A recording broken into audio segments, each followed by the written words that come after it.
Sejam bem-vindos, sejam bem-vindas. Boa noite a todos.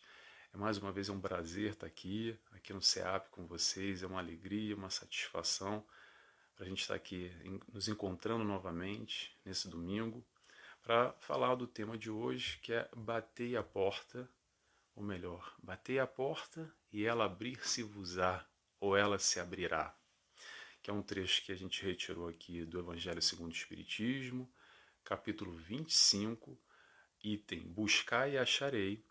E dentro do buscai e acharei é o ajuda-te a ti mesmo, que o céu te ajudará, que a gente vai falar um pouco disso também.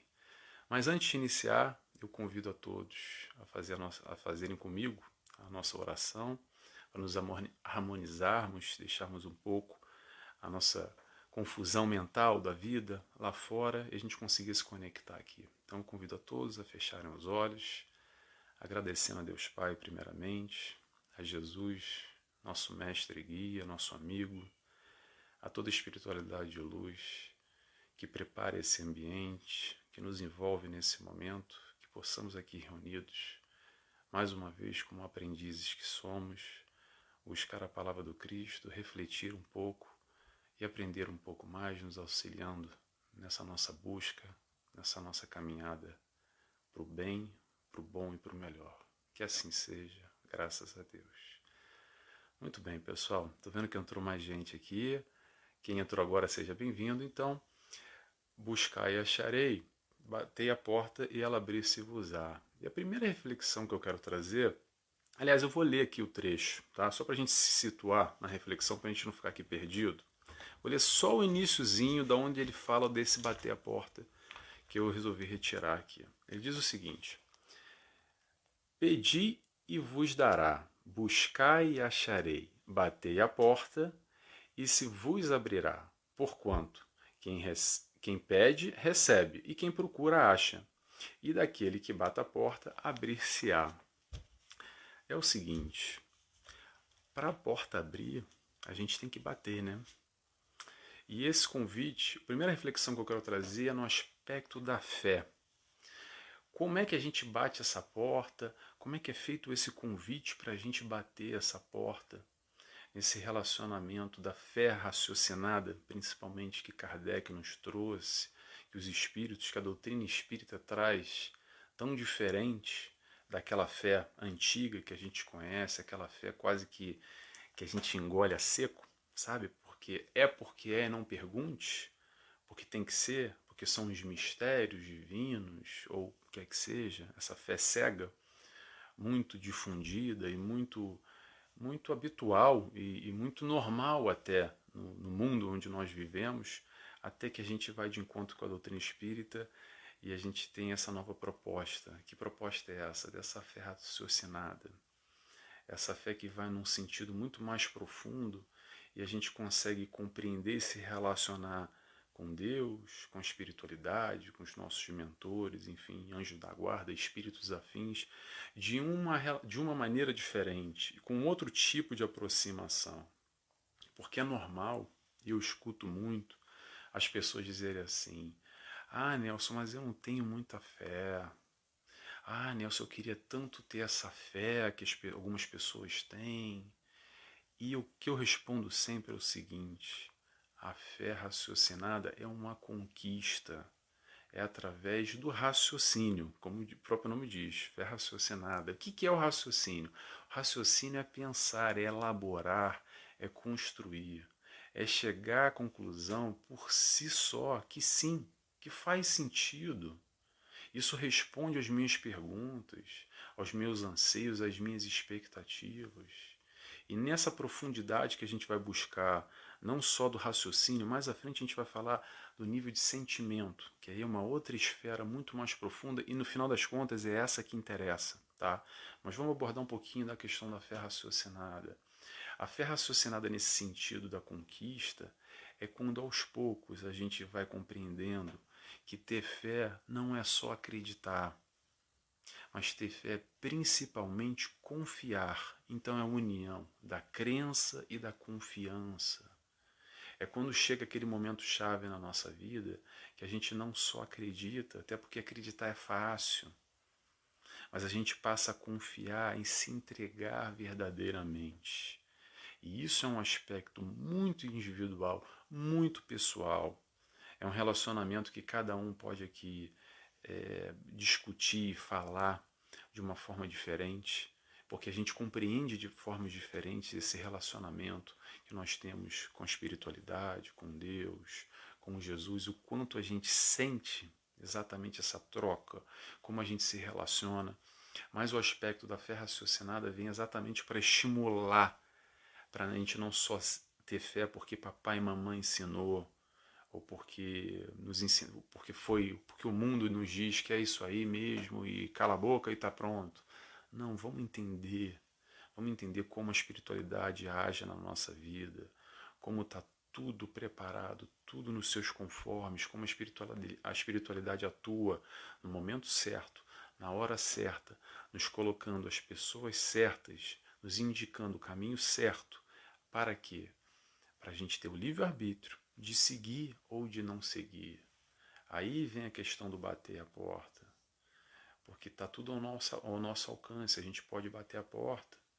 E aí, nesse sentido, a gente pode ali entregar na mão de Deus. E de que maneira entregar na mão de Deus? Quando a gente verdadeiramente faz tudo, e vou frisar o tudo que a gente pode fazer na nossa vida, nos nossos objetivos, daquilo que a gente almeja. E depois de ter feito tudo, aí sim a gente entrega na mão de Deus, porque a gente tem a certeza que aquilo vai acontecer ou não vai acontecer, porque é para o nosso melhor. É aquela história do que eu lavo minhas mãos, que se tiver que ser, será. É o momento que a gente tem a capacidade do nosso intelecto, através do nosso trabalho, buscar os nossos objetivos, bater a porta, vamos colocar assim, e aí nesse momento a gente entrega na mão do Pai e diz: fiz tudo o que eu podia fazer, agora está na sua mão, Senhor. Se for para ser, vai ser. Se não for para ser também, não é para ser. E aí tem um outro entendimento mais profundo, que talvez por causa da nossa ignorância ainda, por causa da nossa pequenez, a gente não consegue vislumbrar a figura, o plano maior daquilo que funciona para nós enquanto espíritos reencarnantes que aqui estamos, e ainda não temos muitas vezes condições de entender verdadeiramente o que é melhor para nós.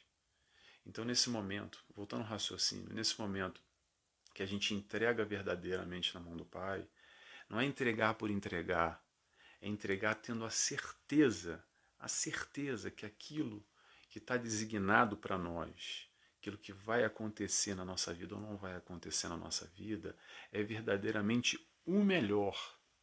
Quando a gente não tem mais dúvidas, a gente passa a ter certezas. Quando a gente passa a ter certezas, aí sim, acredito eu, isso é uma reflexão pessoal, acredito eu que é o momento que verdadeiramente a gente está entregando na mão de Deus, praticando essa fé tão importante nesse sentido, não só de acreditar, mas principalmente de confiar. Ponto.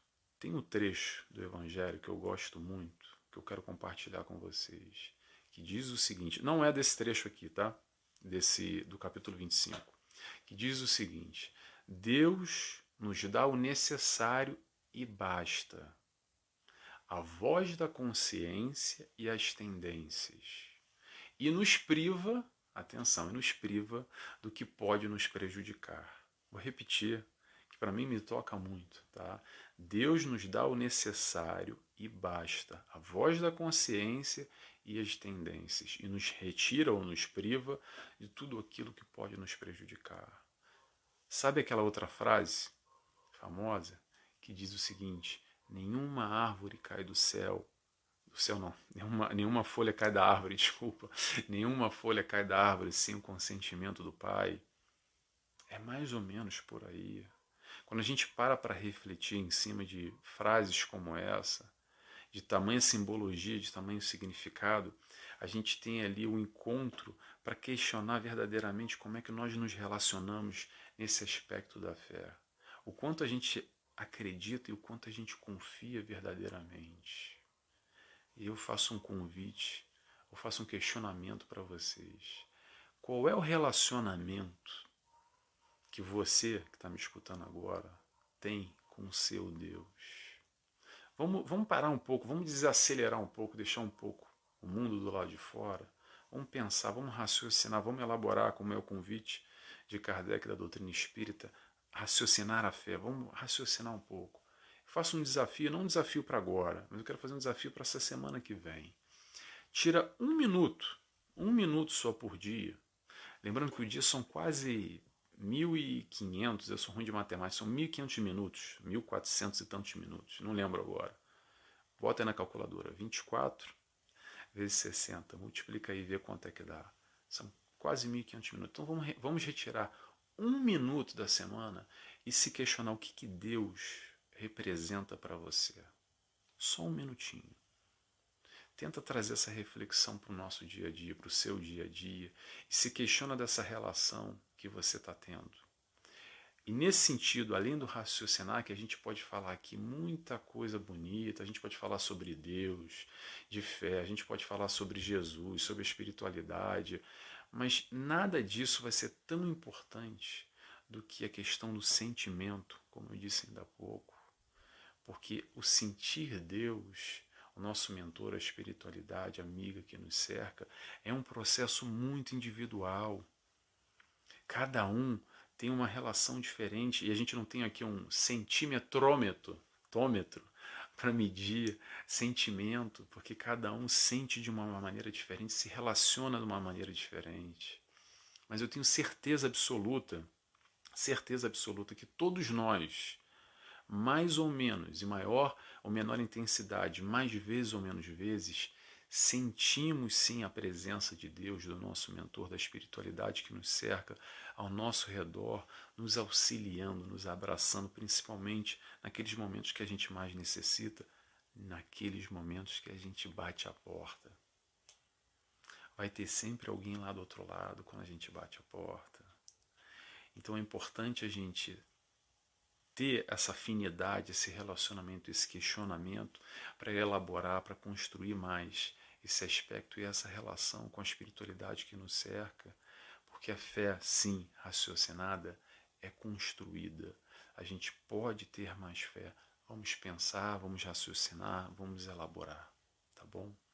Vamos para o próximo ponto que eu destaquei aqui, no capítulo 25, que é o título Buscai e Acharei. E aí vem já uma pergunta de cara que eu quero trazer aqui. O que a gente busca verdadeiramente? O que a gente pede nesse momento, nesse relacionamento, não só com a espiritualidade, com Deus, mas na nossa vida, quando a gente vem bater a porta? Será que o nosso critério de avaliação, quando a gente pede para Deus alguma coisa, é o melhor que nós acreditamos? Será que é realmente o melhor? Ou será que a gente tem essa tal incapacidade de perceber a figura maior? O que eu quero dizer com isso? Eu gosto muito dos exemplos para ilustrar. É o seguinte, vamos fazer um exemplo aqui encarnado, tá? Pais e filhos, ou melhor, pais ou educadores e crianças. Vamos imaginar uma criança que está com fome. Quando a criança está com fome, e a gente pergunta para ela assim, o que você quer comer? Normalmente, eu não sei as crianças de vocês, mas normalmente o que a criança vai falar? Vai falar que quer comer chocolate, que quer comer hambúrguer, que quer comer doce, quer comer pizza, quer comer aquelas porcarias gostosas que a gente gosta, não é verdade? Que ela conhece ali, ela quer tomar refrigerante só e pronto, né? Mas nós, enquanto pais e educadores, o que nós damos para essa criança? Normalmente a gente dá para essa criança o que ela necessita, o que é o melhor para ela. Porque essa criança, com a visão limitada que ela tem, ela não compreende que não dá só para comer chocolate, doce, pizza e tomar Coca-Cola. Que ela precisa de uma alimentação mais ou menos balanceada, por mais que ela não goste. Mas aí ela vai chorar às vezes, ela vai fazer birra, ela vai bater perna, vai fazer greve de fome porque quer comer lá o doce. Porque ela não entende, a gente tem que ir com muita calma, compreendendo esse estágio dela, tentando explicar aos pouquinhos, mas nem sempre ela vai entender. Não é assim que acontece? Muito bem. Sabe quem são essas crianças? Agora, saindo do exemplo, vamos trazer para a nossa história do relacionamento, o nosso relacionamento com Deus. Sabe quem é essa criança? Somos nós. Que muitas vezes a gente busca só satisfazer os nossos desejos ou aquilo que a gente acredita que é bom para a gente, nessa perspectiva muito limitada, nessa visão muito limitada às vezes, mas o nosso Pai, sabe o que é melhor para nós. E Ele vai e nos dá o que a gente necessita verdadeiramente para nós desenvolvermos, para nós crescermos. É o melhor, é como se fosse a nossa alimentação. Como até o Evangelho fala aqui, o alimento do corpo é o alimento da alma. Às vezes o que a gente precisa no processo evolutivo nem sempre é chocolate, pizza e doce, mas a gente quer chocolate, pizza e doce. Porque a gente tem essa visão limitada e acredita que é isso que vai fazer bem para a gente. E vai um pouco além. Então tenhamos a confiança verdadeira nesse Pai, que o que Ele nos dá é o que nós verdadeiramente necessitamos e não o que nós acreditamos que é o melhor para nós. Outro ponto que eu tirei aqui desse trecho do Evangelho é o item que se chama ajuda-te a ti mesmo, que o céu te ajudará. Eu vou frisar o ajuda-te a ti mesmo, porque normalmente a gente gosta muito da segunda parte. Qual é? Que o céu te ajudará. A gente está sempre ali, de braços abertos, querendo que o céu ajude. Mas a gente esquece muito dessa primeira parte, né? Ajuda-te a ti mesmo.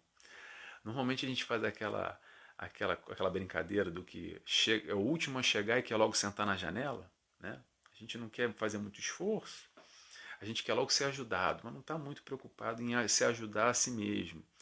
E nessa reflexão do ajuda-te a ti mesmo, eu faço mais um questionamento para todos nós. Será que a gente se ajuda mesmo? Será que a gente busca o que é certo, aquilo que a gente já sabe que é certo, ou a gente fica parado esperando a intervenção divina? E aí a gente pede que aconteça uma intervenção divina, um milagre, um passe de mágica, e não acontece, e a gente entra naquele relacionamento quase que a criança que deita no chão e chora, começa assim: ah, mas Deus não me escuta, ah, mas Deus esqueceu de mim. Não é isso que a gente faz? Não sei vocês, mas preste atenção no mundo ao seu redor e preste atenção no nosso movimento hoje, amanhã e num passado recente. O quantas vezes a gente se sente injustiçado e por não compreender e ter um relacionamento muitas vezes muito egoísta com o plano espiritual, querendo satisfazer os nossos desejos, os nossos prazeres, ou acreditando na nossa visão limitada ainda, não se colocando como esse verdadeiro aprendiz, se colocando nesse papel de crianças que todos nós somos. Porque quando a gente bate a porta, qual o entendimento e o relacionamento que a gente tem com Deus e a espiritualidade? Será que não é para satisfazer esses caprichos? Ou será que a gente pede exatamente para nos fortalecer nessa nossa caminhada, nesse nosso processo evolutivo? E é quando a gente pede, de que maneira que a gente pede? Vou dar um outro exemplo aqui, porque eu gosto muito desses exemplos, para a gente tentar ilustrar como é que nós somos no dia a dia. É assim, a gente pede para a espiritualidade: eu quero ser paciente, eu quero ser benevolente, porque eu vi lá no Centro Espírita, eu li no livro, isso é uma virtude adquirida de espírito de luz, então eu quero ser muito paciente, muito benevolente. Eu peço a Deus, de verdade, fervorosamente, na minha oração: Senhor, poxa, me ajuda, eu quero ser paciente agora, quero ser mais benevolente com o próximo, eu quero mudar. Muito bem. Aí, passado algum tempo, alguns dias, ou na outra semana, aparece aquele sujeitinho, sabe? Aquela fulaninha assim que te tira do sério, sabe? Que você perde logo a cabeça, aquele fulaninho, aquela fulaninha. Aí a gente volta para Deus e fala assim: mas Senhor, cadê aquela virtude da paciência que eu pedi tanto? Me aparece esse cara agora, essa fulana. Tá aí. Tá aí exatamente o sujeitinho, a fulaninha. É a oportunidade de trabalhar essa virtude. É quase que pedir, obtereis, bater a porta, abrir-se-vos-á. Se a gente quer ser mais paciente, quem vai aparecer na nossa vida? Exatamente essas pessoas que vão nos tirar do sério, que vão nos fazer perder a cabeça, para nos dar essa oportunidade de que? Oportunidade de fazer a diferença. Talvez a oportunidade de amar os diferentes do que nós? Interrogação. É termos olhos de ver, de enxergar a espiritualidade agindo conosco, porque essa virtude de, por exemplo, paciência ou ser benevolente com o próximo, é uma conquista, não vai cair do céu de um dia para o outro. Isso tudo é virtude, não cai do céu como um pix na conta que de repente veio e pronto. E aí às vezes a gente pensa assim, poxa, mas eu queria ser tanto lá como o fulano, porque poxa, o fulano já é paciente, ele já tem uma outra postura, ele já é tão evoluído, eu não sou ainda. Aí é sempre bom a gente lembrar esse processo reencarnatório que a espiritualidade, que a doutrina espírita nos ajuda tanto a entender que todos nós fomos criados simples e ignorantes, com as mesmas oportunidades, com as mesmas condições. Então, se alguém conseguiu ser hoje, e já é hoje, mais paciente, mais benevolente, mais amoroso, porque isso é uma conquista desse ser, desse indivíduo. E aí vem aquelas frases assim que as pessoas dizem, mas como pode? O fulano nem parece lá da mesma família, ele é tão diferente, sabe? Por que será que ele é tão diferente? Porque nós somos espíritos milenares encarnando de novo, vivendo experiências diferentes, em momentos diferentes, estágios diferentes. E hoje nós nos reunimos nesse seio familiar e às vezes a gente não tem nada a ver um com o outro. Às vezes a gente encarna junto, muitas vezes, mas às vezes não. Às vezes a gente cai de paraquedas numa família que não tem nada a ver conosco.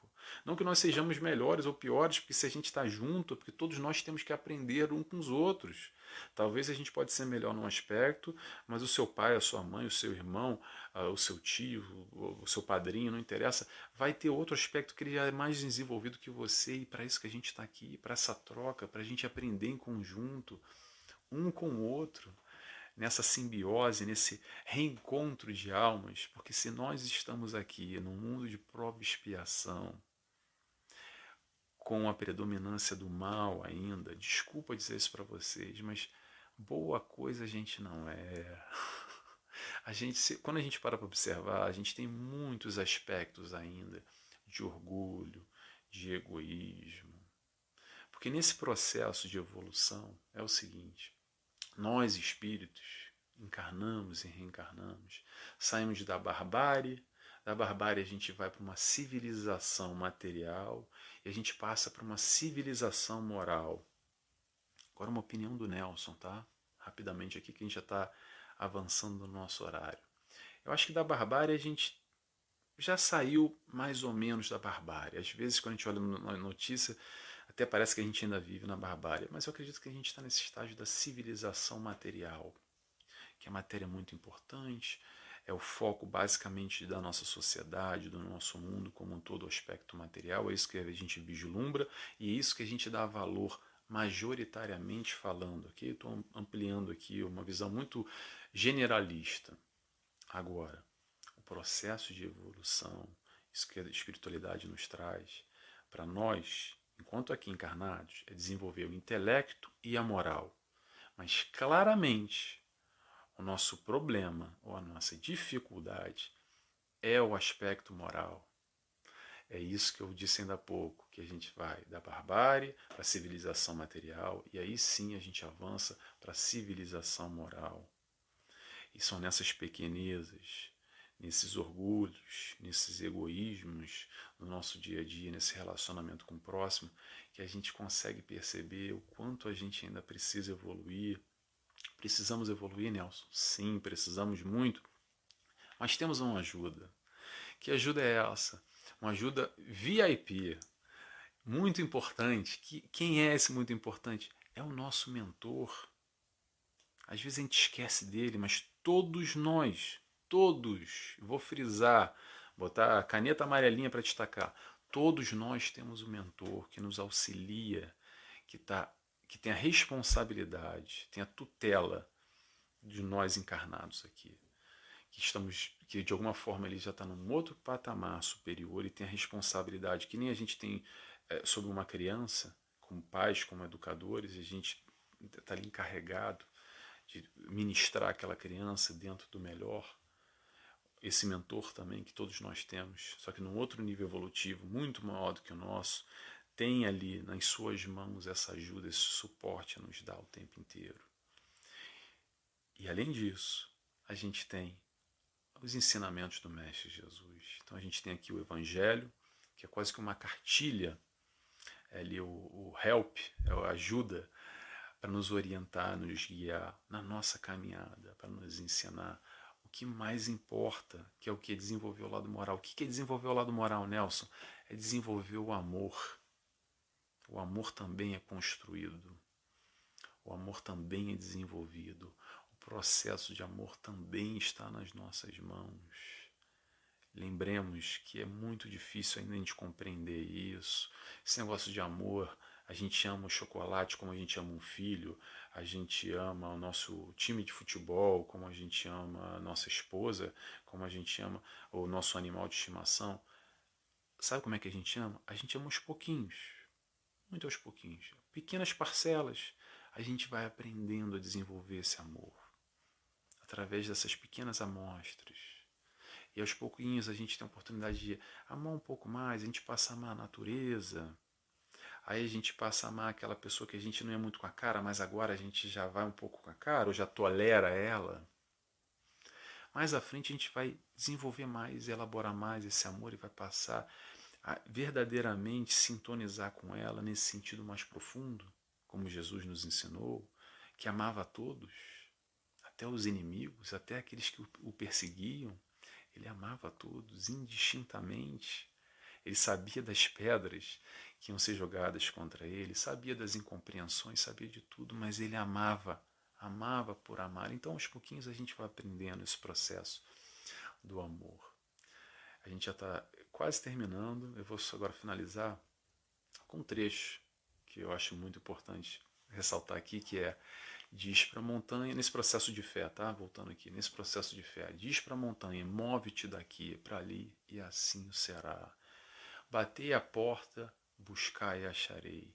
Que porta que a gente está batendo? Interrogação.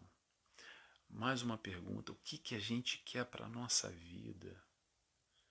Que a gente possa nos conectar com o alto e sempre buscar aquilo que a gente acredita ser o melhor para nós e bater nessa porta. Sabe por quê? Porque vai ter alguém lá do outro lado para abrir. Vai ter alguém lá do outro lado para nos ajudar. Batei a porta e ela abrir-se-vos-á. Eu vou terminando por aqui. Vou fazer agora a oração. Quem quiser me acompanhar, eu convido a fechar os olhos, agradecendo a Deus Pai, primeiramente a Jesus, nosso mestre e guia, nosso amigo, a toda a espiritualidade que aqui nos cercou, esteve conosco, buscando esses ensinamentos de Jesus, esse trecho do Evangelho. Agradecemos profundamente, obrigado por estarmos aqui reunidos no Teu seio, Senhor. Que assim seja, graças a Deus. Pessoal, mais uma vez é um prazer ter estado com vocês aqui. E eu volto no último domingo do próximo mês. Então, todos os últimos domingos eu tenho aqui a alegria de estar aqui reunido, trazendo uma nova reflexão. Espero que vocês tenham gostado como eu gostei, tá bom? Um abraço a todos. Tchau, tchau.